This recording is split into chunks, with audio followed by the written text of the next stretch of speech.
I'm Alexandra Kreis, and you're listening to Outer Travel in a Journey. In my own search for self-understanding, I have met people from all walks of life. I bring to you a taste of these encounters.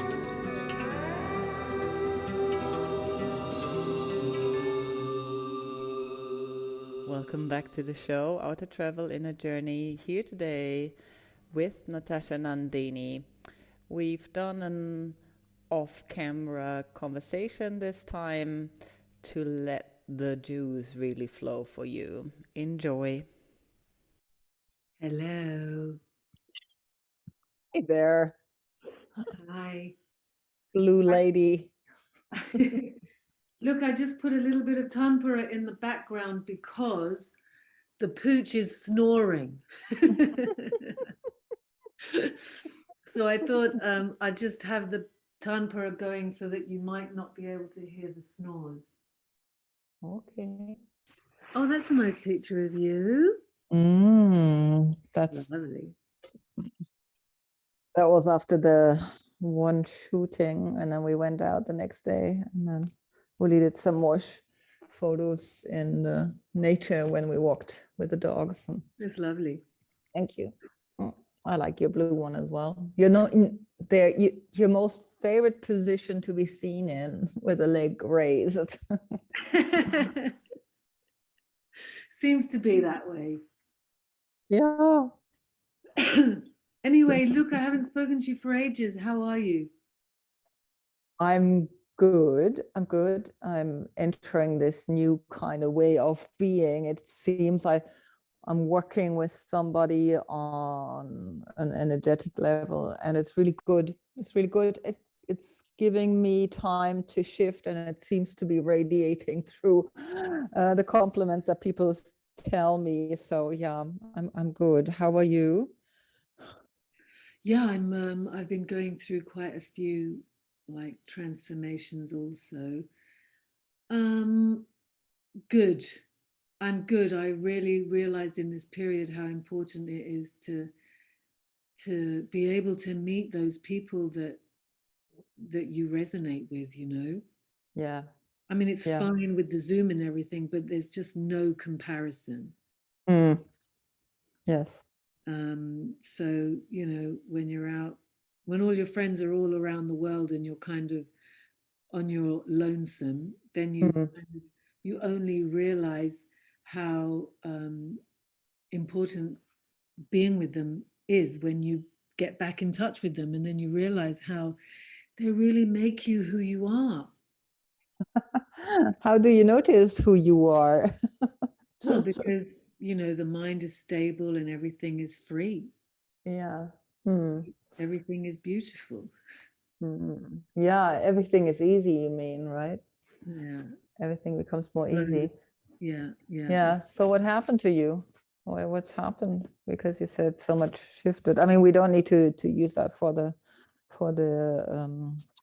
podcast here. Just wondering. Well, you know, I think like also being, you know, hitting menopausal age, you know, the vata comes in and like you it sort of creeps in, and then you know with the moving house and everything, just everything vata vata vata. So the mind then, you know, then it takes a few months to kind of settle, but you know the underlying current is that if you're, you know, in a new place where people are not your people, if you see what I mean. They're a different type, then, and there's no one with you to kind of consolidate who you are or who you've been, etc. Then it's really hard to kind of, it's hard to ground, you know, just get that grounding and earthing happening, and then sort of bouncing off that, you can be just like without an anchor flowing in the ocean. Yeah, so easily. So yeah, absolutely.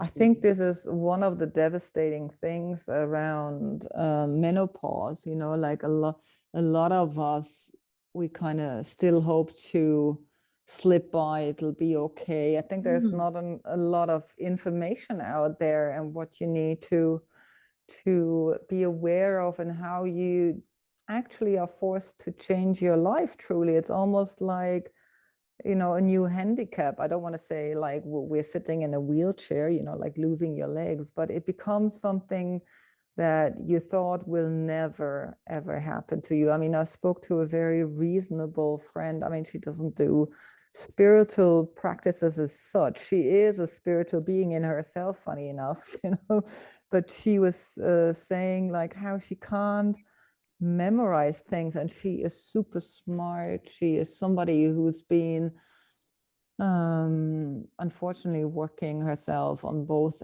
on so many ends of um, having to deal with certain things. She has family and managing the family, but she's been really full on all the time. I know her since I'm in my 30s, I think. Yeah, so 20 years. And this is the first time I see her like, huh? What did you say? Huh? What's happening? Like, she just went into a complete different space, and she says, "This is my perimenopause coming in. I notice, So, Yeah. wow. Well, just on the couple of things that you said, I would say I wouldn't go so far as to say it's a handicap. It's perhaps a handicap from the lifestyle that we've known, but Mm, it seems that it's just we have to say goodbye to certain things so that we can say hello to the new things that we will get from this stage. And so mm, recently I've been kind of connecting it to, in India, when they go into the forest for the last stage of their life. And that mm, kind of in a way makes sense, because you can't be doing with so much of that lifestyle, not lifestyle, but just all the things that life in inverted commas demands of us. It's just not mm. possible. It's not possible. No. And what I have noticed, like, so like I mean, there's still grieving going on, and that was another thing that kind of Mm, pulled me off without completely unaware, but the inability to focus on the singing, because the singing demands so much focus that it's like a yes. catch 22, because you need it to keep you steady, but you can't access it because the mind is like completely all over the place. Mm, And so that's why it was nice to have Kirsty for the singing part. It was really nice because she's been a student of the singing for like a really long time. And, so to sit with her and to really start singing again, I really noticed how mm, I just know, that, just the sargam, the paltas, all that kind of stuff, it mm, really is mind exercise.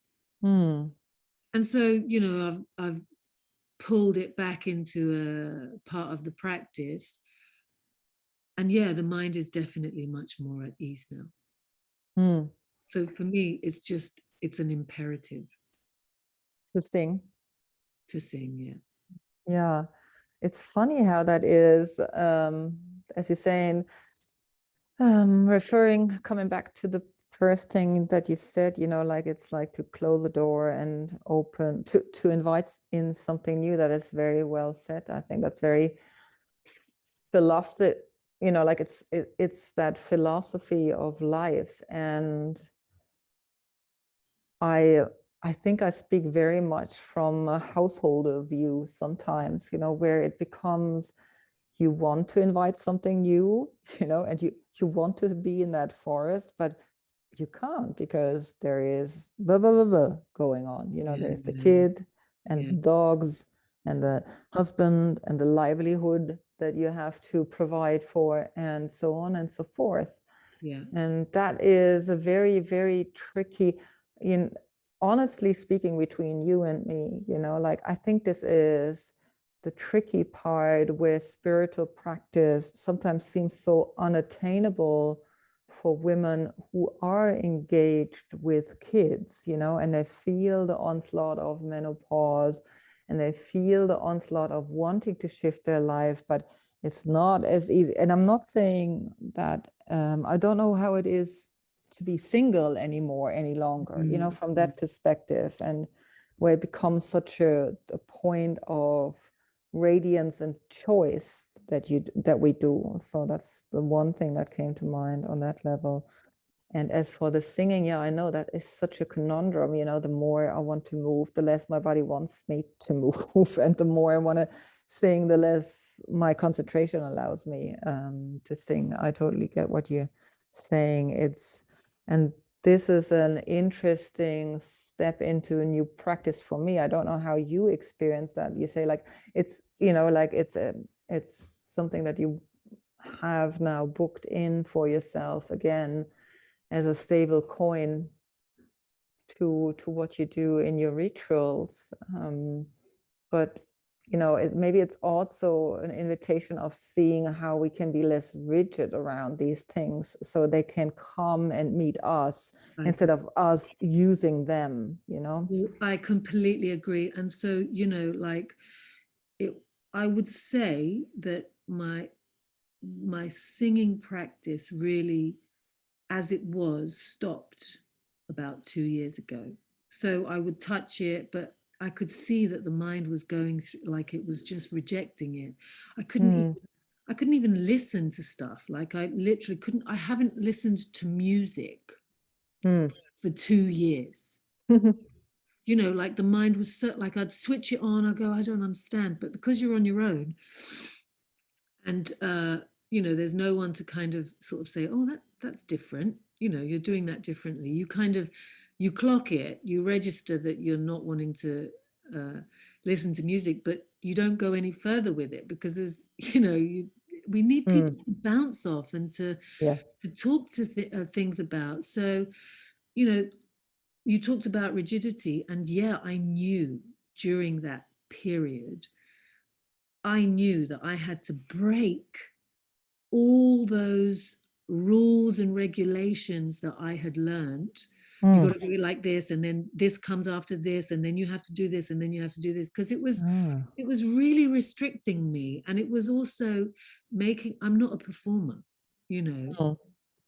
and so it was just, I could really see how it was a restriction, and so this period of not singing has broken that momentum of how Hmm. things are supposed to have been.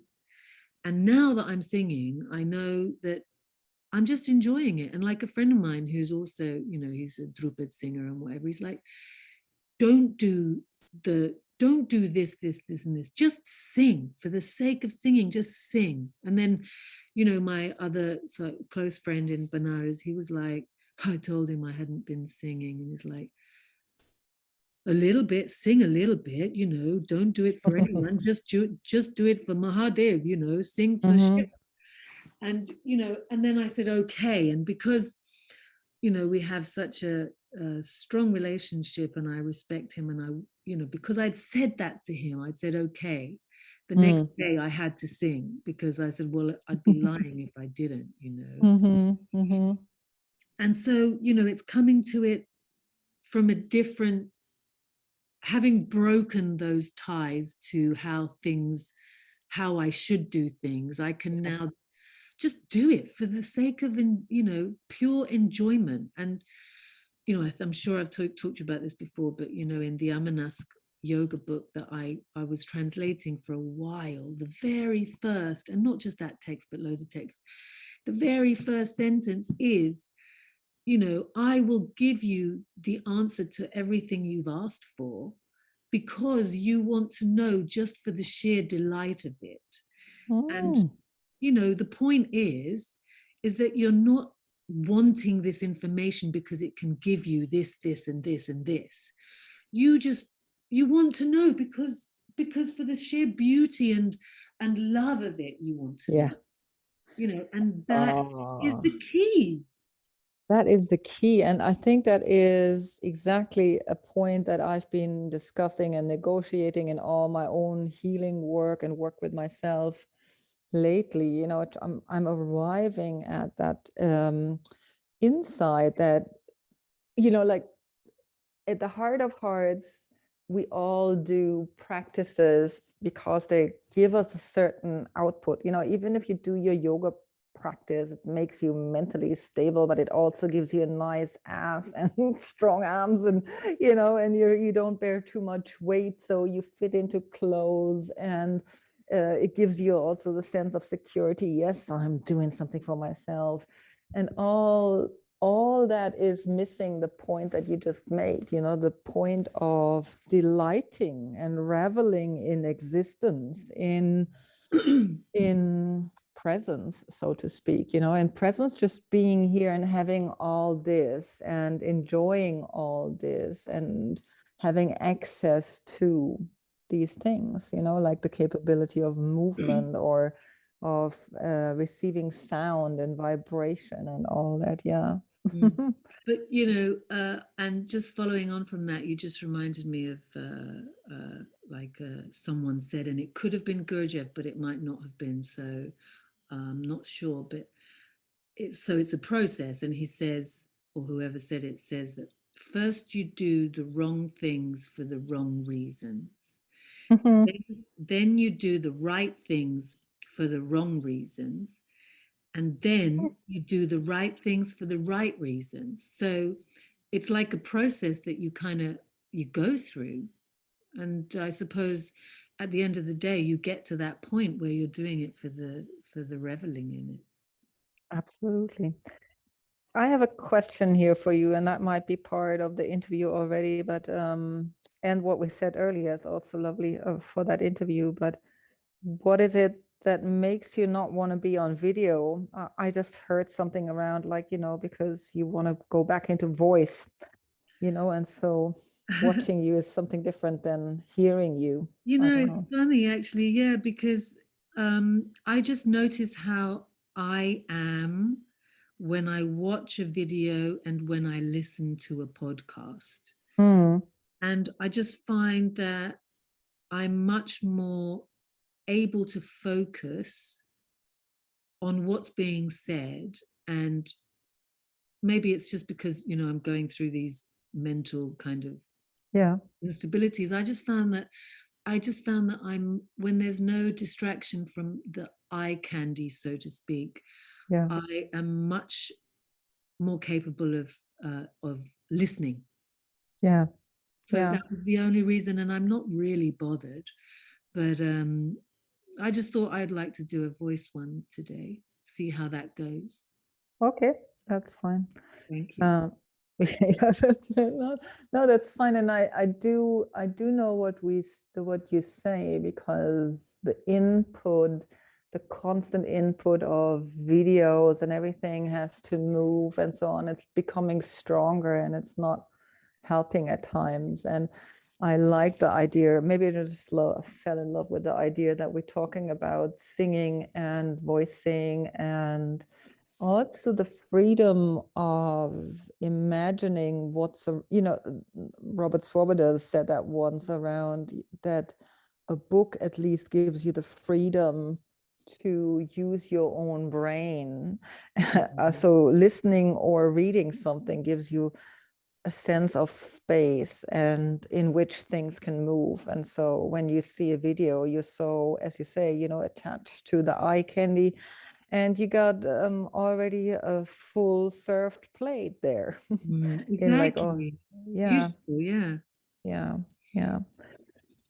So mm, now the, the reason why I wanted to talk to you today in this podcast is that you said something so beautiful, that also radiates through your life situation, as you are a seeker currently holding yourself by yourself, and then your teachers have become one of your sounding boards, I suppose, a resonance to who you are. And then you wrote this on Facebook, when a light goes, it's like, what did you say around it was so beautifully put, with the dark hole that you get Yeah, it pulled was into. something like it was actually a quote that I was reading about a star that goes out. Yes. So, the star in the sky, in our sky, when it goes out or when it dies, it implodes. and basically as it uses up so much energy, Mm. even more energy than there is, that it creates a black hole. And then I just Yes. related that to the loss of someone, who was very, very Mm. close to me. And it's Mm. like that black hole is created when you lose somebody, and you just have to, that hole never goes away. You just have to learn to live with that hole, that space, Mm. that void is there. Mm. Mm. Yeah, and also I suppose, when you lose someone, it's there's also the added shock of when it's a surprise, when it's like Yeah. it's not expected. That was Yeah. quite something to deal with. And I mean, this is the first person that has had such an effect on me. Right. um Wow. And because that's what I'm thinking, I lost my grandparents and I heard of certain people's deaths that I knew, and they impacted me. Some impact me more than others, but not as deep as what you posted there. To me, it seemed something that I wanted to get to know through your voice. What does it feel like? How did you arrive there? And so on and so forth. Because I'm sure there's many people out there that don't respect that gravitation that some deaths have and others don't. So maybe Mm. it's also a conversation around that. Yeah, well, just what's coming to mind with what you're saying is, I mean, there's so much actually. You It doesn't have to be a family member. Like the closeness on a hierarchical family tree has nothing to do with it, in my opinion. It has Mm. everything to do um, with something much deeper that goes beyond what's going on in this life. You can look at it as, well, another way that I was looking at it was it's like a thread in a jumper. One thread goes, doesn't matter where they are, but that one thread is broken and the whole jumper falls apart. And that's what I kind of saw just with the losing this person, because he was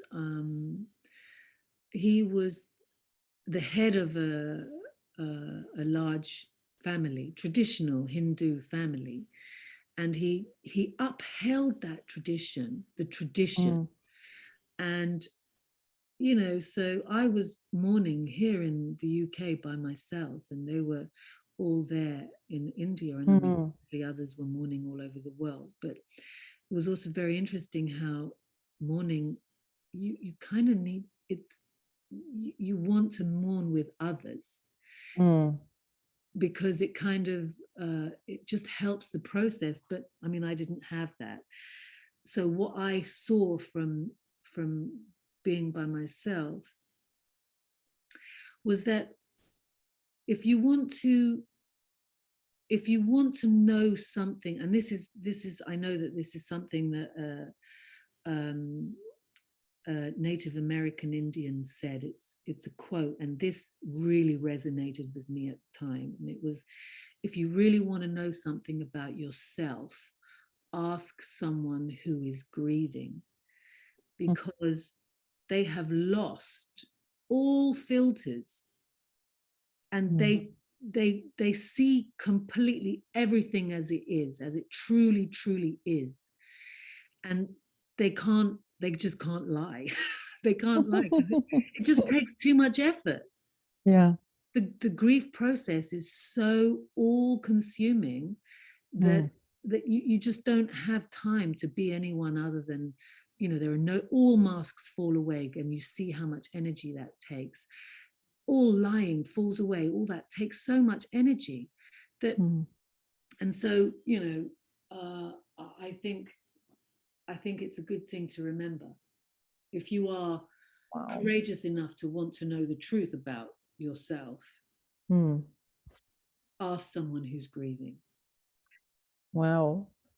Doesn't that make us, I mean, in a ridiculous way, doesn't it make us want that everybody starts to grieve more? Or, and maybe beyond the grieving, to in that grieving process to remember who you, what you're saying is like in this grieving process you come to the essence of who you are, and you kind of shed all the masks that we all wear, and you take away all the roles that you might have to fulfill. And in that pureness of being, you can only reflect, the pureness of consciousness, so to speak. Don't we want that for everybody? Well, In most people don't want it. Most people do not want to know the truth. And, mm, it's just too painful to see, who we really are. And I can remember before I came onto this road, uh, mm, I can remember like being very offended by hearing things about me, criticism. It was yeah. devastating because in those days I didn't have the tools to know that I could change those things. Mm, And so, yeah, mm, most people are not wanting to know those those home truths. But I mean, I welcome them. And I've said to people, I've said, look, if you see me being a DICK, I want you to mm, tell me. mm, I want you to tell me, because most people won't tell you. mm, And I'd be grateful, because otherwise, how am I going to move on? yeah. um yeah, so, but just coming back to the grieving, this person that passed, he was not only special to me, but my grieving was for me, his family, but also for the whole of the whole of the world on an Indian classical music level, because he was such a special person. And when I first met him and his brother, they were duet singers. When I met them, or even when I would see them in Benares on the street or whatever, it was like they were luminescent. They had, like, they just had this light that was just around them all the time. Um, Beautiful. so that's Yeah. why it was devastating also. It was like, there were so many different grieving layers going on. I mean, it was just such a loss, such a loss. Mm, But then then it's quite interesting, because in the Hindu sort of tradition, you have, like, I mean, he was basically cremated the next day, yeah. and then there's like a 13-day kind of ritual process. And now I'm not 100% sure on the exact day-to-day kind of process, because it's been a long time since it's been explained to me. But I remember being at one of these rituals for the process, and you're praying for the soul, and the family is sort of, the close family is impure for this certain period of time, and then the Brahmin priest comes to the house and acts as, he sort of stands in for the person who is traveling to the next place. Mm, All the people that are there, they're supporting the journey, to support the journey is uh, is a good one for the one who is passing. So they give, via the priest, they give all the things that someone would need to make the journey safe. And then um, the final meal where everyone is sitting down and having a feast, everyone, like, the first bite of your feast is put to the side of your plate, and you salute that piece is for the sustenance of the person who's passing in on their next, for their mm, travels. So yeah, I think that ritual is very important, because it kind of helps the mind it gives the mind something to rest on, to So, stay connected. um Otherwise, it's very easy to go into a frenzy and also down a hole. and that was my very thought there, like because you said you were alone and you weren't able to even go to India at the time because of the restrictions Yeah. with the pandemic. And would would you have thought of helping yourself in this a little bit further on by creating your own rituals? Did you do anything the likes? Well, it was actually quite interesting because on the day that they were able to take his ashes to Benares, because I mean, he's from Benares, and that was another devastating blow, is that because of the pandemic, the body had to be cremated in Delhi and not in Benares, which is kind of the most sacred of burning grounds, um, which is an oxymoron in itself. Do, did Um, they not allow pyre funerals there any longer, or why well, was they that? were in the death happened in Delhi, Ah, oh, okay. and so the body was cremated in Delhi, but the Mm. ashes were taken to Benares, and it was quite interesting because I mean, I had already started to incorporate him in the people that I salute and whatever I do in my practices.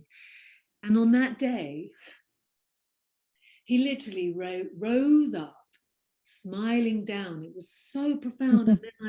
And then I happened to see a video on Facebook that the ashes were put in the Ganga. Mm. Yeah, Mm. I mean, his presence is very, very strong, very, very strong. Yeah. On that note of strong presences, I mean, I don't know, did you do Iyengar? I mean, I learned Iyengar yoga first, and then I heard of Ashtanga yoga, and I met PKS Iyengar twice in my life personally, shook his hand and talked a little bit to him. That was all. Um, and Patabi Joyce I never met. And there was somebody else, a really big light in this world, who went a few years back. But the strange, the strange thing to me was when they went through that processing, through that process, as you say, joining with the light, or mm, probably all the rituals that were kind of done for them, they appeared in my life. There was strange things happening, like, things popped up around them. There was some mentioning of I don't know, these little omens or whatever you want to call them, they seem to be appearing. And I was really touched by the fact that, once you're on a certain path, maybe a yogic path, you acknowledge those that have been carving it, maybe, for us to see it or witness it and engage with it, that they still show up like that in your own life. Did that ever happen to you, or is that something you're not so familiar with? I think that you see, so because I mean, we'd known each other for like, I don't know, it must have been about 23 years now. Hmm. And, as I mean, they would come to London, both of them as duet singers, so brothers. They would come uh, at least once a year. And then I would be in India once a year. And Hmm. so, and it just so happened that, we kind of had a connection. It was just so, I didn't have that. In the beginning, there was not really any reverence because I didn't know that they were famous. Ah. I just saw them for who they were. Hmm. And of course, the music kind of blew me away. But when so the connection was there because I didn't look at them as, I wasn't a fan in the same, like, I wasn't awestruck, let's say, so I could have a relationship with them that have that barrier. It was like they could relax because I wasn't going, I wasn't, I don't know what the word is, but I just saw them for who they were. Yeah. But when, first of all, you never, ever, ever forget the moment that you are given the news Mm. that they pass. That is Mm. like etched in stone. But I also believe that it's like, because now you're never going to connect to them on this material level again. It forces you to really, really hold on to all those things. It's like their essence becomes really strong, really, really strong. And I think I would connect that to, so when you're learning, for example, when you learn Indian classical music, if you're a student, or even any Vedic studies, anything like that, the traditional way is that you never write anything down. Never. Mm. You just repeat, you repeat, you repeat. Because as soon as you write something down, you become complacent. Oh, I've got it written down in my notebook, and you're not really 100% there. You're kind of, you don't have to really, really focus because you think that you've got it. Whereas when you're forced not to take any notes, you have to be 100% there to imbibe the learnings in the moment. And it's the same sort of feeling when they leave you, you're sort of forced into this space of holding on to anything that you can, it's like the Yeah. taste, the even like just grasping it without Mm. grasping. It's the perception from every single uh sense organ. Yeah. You hold on in a way, Mm. but then you have to let go, and then it's there on an even subtler level. Yeah. And so that is then, that is maybe also that part of the loss, that understanding um, of the impermanence of life. We do understand it logically. We see it in front of us. I mean, I can see the tree in front of me losing its leaf, telling me that's one form of dying, but the tree is still there. And in some ways, I think this is how life works for most of us, or for me, that I understand it and I can see it and accept it in small portions. Oh, I lost this friendship. My favorite jumper died, or whatever it is. But when it comes into the recollection of memory and things we won't be able to ask any longer, then we come into that understanding of impermanence and attachment almost, that combination of that we're still trying to attach a lot to that impersonation of this, you know, vibrance that came through the unified field into a living being. And then we identify with that being and connect to it, that this person, yeah, which is, yeah, the conundrum in which we live. I think Yeah, there's no solution to it. I agree, and what we learn is to become less attached, Mhm. basically. How do you become less attached, Natasha? Well, you just accept what things are and make the most of what you have, Mm. because there's Mm. always like the attachment is on a level where we're only looking at it from one tunnel vision angle. Yes.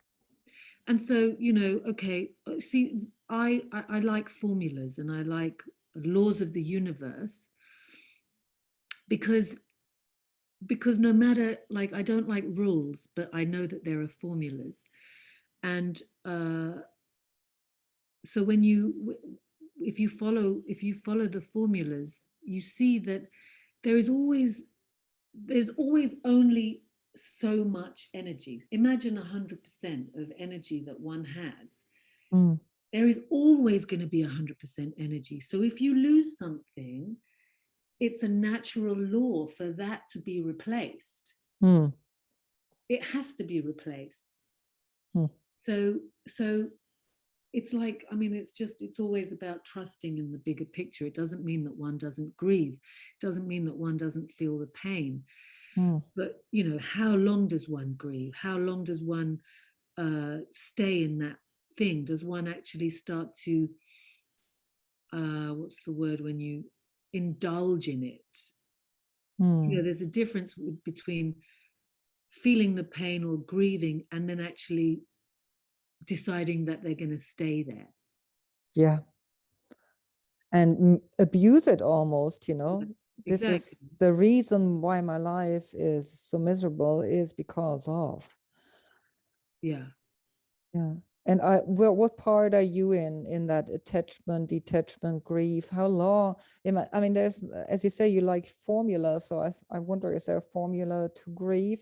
Well, there isn't. It's going to be different for everyone. And I think it's really staying just like in the sense of a flower. Each, like say you've got three tulips, they're each going to flower and come up at different stages. But you know when that one is going to flower, and you can also see when that one's going to flower. It's a different time, but you're aware.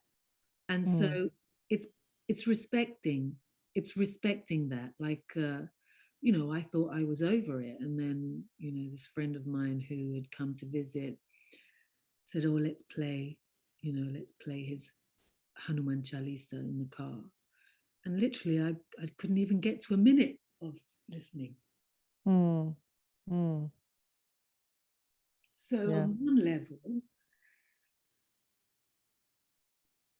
you could be over the grief and you can function. Well, I'm definitely, the first 2 weeks I literally was walking from room to room, Mm, and I wasn't going to stop myself doing that because, well, I couldn't do anything else. But slowly, you know, it's just knowing what you can and cannot do at the time, and being gentle, being just allowing the process to happen, because that's also changing you. mm. You'll never be the same person after that. No, you won't, of course, as you say, because it's with that black hole. It's there now. Yeah. Yeah. And But I I'm still think, connected to him. And also the yeah. other interesting thing that I saw, I mean, like with all friendships, with all, you know, relationships on every level, there's good and bad with the people that you meet, or, you know, there are things that rub you up the wrong way, or you go, what did they do that? What? But what I noticed is that, and because also someone else that I know just last week actually passed away also in Hmm. of COVID, who I'd known for 20 years, but it was a different, you know, thing. But anyway, Mm, what I notice is that you only ever focus on the beautiful things about what that person, and your memories, and how that person, well, everything is just all the beautiful things. And I thought that was really, really poignant, because I mean, I try and pull that into my my life now, that, you know, okay, we don't know how long these people that we spend time with have left, but when they go, maybe I'll only remember the beautiful things. Maybe those are the only things that are important. And so it kind of helps me to focus on those parts of the person. mm, mm. In the now, in the And here and now, now. yeah, and Yes. now. And so could it be just a thought that came? Could it be that you also feel, like you said, you kickstarted your singing again because you noticed you need it, even though it's difficult. But is there not also the reverence of not letting to go to waste what you learned through your guide, your friend, your teacher? Mhm. Well, yeah, there's that. I mean, there is that, and I have very, very, very strong memories of his singing because also, like I mean, just in case I used to play the tanpura on the stage for them and Mm, others, and so even the tuning of the tanpura, I mean, they have a special way of tuning the tanpura. It's like a one of them, like it's very neat. It's nisa sa sa mm-hmm. instead of pa sa sa sa. So Ah, it okay. kind of gives a very, very, as soon as I would play this tanpura tuned, it just pulls you into this state of consciousness, like Yeah. you are so awake, but it's serious. It's Mm, not that it's you can be awake with pa sa sa sa as well. I'm not saying you can't, but this is like this is like a serious state of awakeness, and I can connect to him on just remembering those moments. And I remember they were singing at a concert in Calcutta. It was like he'd been in mm, hospital, come out 2 weeks, 4 hour concert. Anyway, I was sitting in the front there, and what I realized in that concert is that what he was doing by singing and his level of awakeness was he like, the word kshetra, which is field, like say in the mm, Bhagavad Gita, they say Kurukshetra. mm, And so it's a field, it's called the field where the war takes place in the Bhagavad Gita, in the Mahabharata. And that kshetra is a field. And I realized that that was a field of consciousness. And so what he was mm, doing on the stage, singing, was he was at this space, at this high level of awakeness, and he was using sound, creating that platform, that field for anyone listening to meet him there. And that was what was that was the gift, one of the gifts. mm. It's amazing when the intangible becomes visible, right? I mean, you said it became visible to your mind, obviously, but that there is a field out there.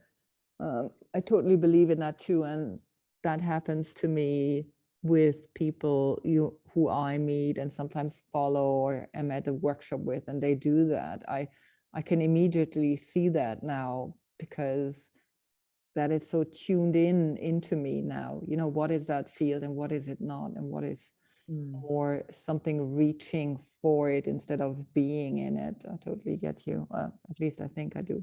Yeah, and then also just following on from this, like when I listen to what you say and whatever, that field is reachable, but because it's so subtle, and sound is the most subtle of all uh,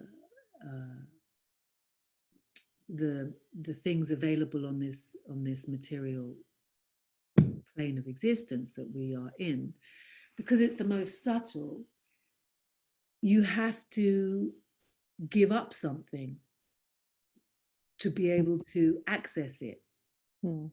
And I think that comes back to the equilibrium again and the balance. It's like everything is um, there is a certain amount that we have, and in order to access the finer, finer, finer ones, we have to get rid of those heavier, heavier, heavier things that we've been carrying, whether they be thoughts, emotions, foods, you things that are sort of keeping us on a heavier plane of existence.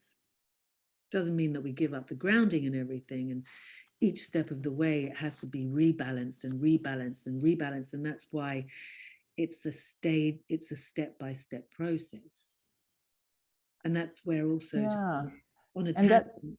that makes sense. The rebalancing thing makes sense. We have a friend who got shocked into an awakening process, as we call it. We might call it an awakening process, or seeing. And I think what happened to him is that a large amount of who he thought he was taken away, Mm. with a very clear inside. And he didn't have time to level that up, and he hasn't, and he's still leveling this up. And from the outside you would call him like he is in PTSD, in permanent, in a really deep one. Mm. That Yeah. And so, wow. Yeah, Hmm. so exactly, and that's basically it's a bit of a shock. So all that has to be assimilated. Um, that's why it's a step-by-step process. Yes.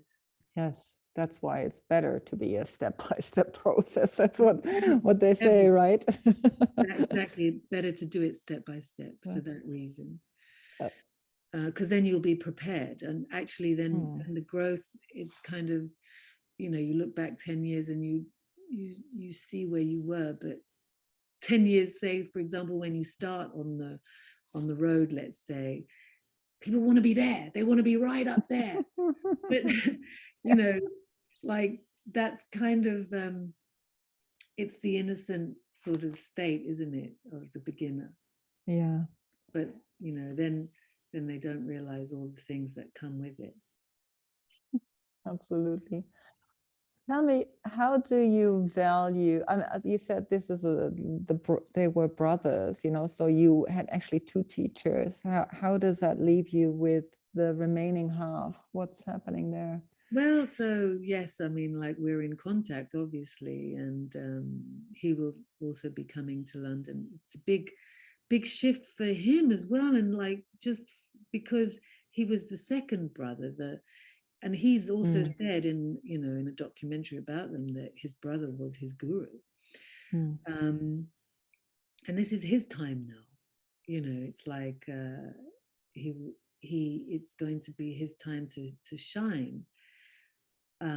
Not that he wanted that, of course not, because it wasn't like that, and I don't mean it like that, but it's just mm, observing, from a like a non, I don't know what the word is, but just observing it impersonally. You just see how things are shifting their positions, and that space is now filled. It's a big responsibility. But yeah, I mean, like, my connection is to the whole family, uh, especially the two brothers, because I spent whenever they were here, I was with them basically the whole time that they were here. Um, mm, for the whole of their stay, I would be there as mm, much as possible, travel with them, and just, because we had the same way of thinking, and they mm, we would talk about yoga, we would talk about Indian philosophy, the music, all that. And I just wanted to be there because most of the things that I learned were not in, say, for example, if they were giving a workshop, would be out of the workshop, mm, you know, mm, or just, mm. in their house in Delhi when they're teaching the sons, just it's I all know of what you're saying. Hmm. yeah. Such a privilege to learn on this different level because the connection is there. I mean, it's not a privilege, it's almost like luck, I want to call it, that you meet someone like that and you have a natural positioning with someone with so much light. And then it's very easy to absorb what they're doing outside what we may worship, from like the consumer's view, from my side, who loves that kind of music. Yeah. Well, Mm. I mean, I did change. I also made sacrifices for that, but they were sacrifices. I didn't see them as sacrifices. You know, as soon as I was blown away by the music. I was at SOAS, at School of Oriental and African Studies at the time, and I was doing a degree in religion, and I just knew I needed to learn Hindi. I needed to change my degree so I could speak to the musicians, so that I could really understand them on what they were saying, because everyone likes to speak their mother tongue. Mm. So Mm. most of the nuggets were always in that language, not so much in English. And when Yeah. they're talking to each other, and musicians talking to each other about ragas, and oh yeah, did you hear, but in that rag, the way that, have you ever heard it with this version, and like this kind of thing, and like, so I'm there ironing the kurta for them for the concert, and so I get to hear all that information, Mm. Mm. and so yeah, I did put myself in that position, and I was extremely lucky to be resonating on the level that I just wanted, that we then became sort of inseparable in a way. I didn't want to be away from them. Mm. Mm. Why So, did you not move to India? That would be something that comes to mind now. well, I think, I don't know. It's a it's a different situation living in India and visiting India. Of course. There's a lot of red tape, and it's like, even one of my friends in Calcutta, he goes, "You wouldn't survive 6 weeks if you lived here." He's like, so because, like, I mean, I'm lucky when I go there. I just go, "Oh, can you get me this? Can you get me that? I need this. I need that." Yeah. Whereas living there, it would be a little bit different. Mm. It would be different. True. So I get it. Yeah. Well, I think there was a lot, and there was a lot of beauty in that. Thank you for sharing your yes, thank you. pain and your experience. Hmm. Well, thank you for listening, and it's all part of the process. Even talking to you has helped sort of like see things. Uh, well, I suppose it's even part of the grieving. It's helped me. Hmm.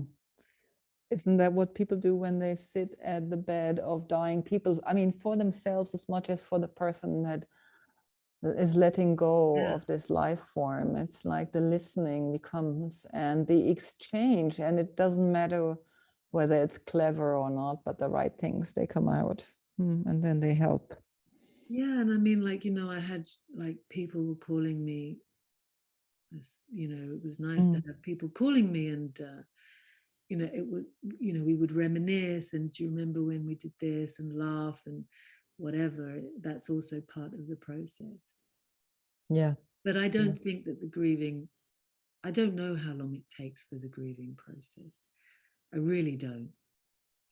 That was just a curious question. I know No, that nobody knows. I know that nobody exactly. knows. That's what I Just mean. to bring the awareness there, even though you like formulas, and there is that awareness of that you want to start to be detached from what's the real pain and making it a construct.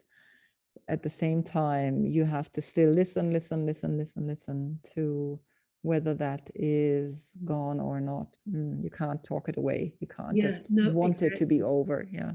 No, exactly. And that's also part of the process, is just watching. And it's not even watching to see if it's finished. It's more, when it's finished, it will tell you. You see.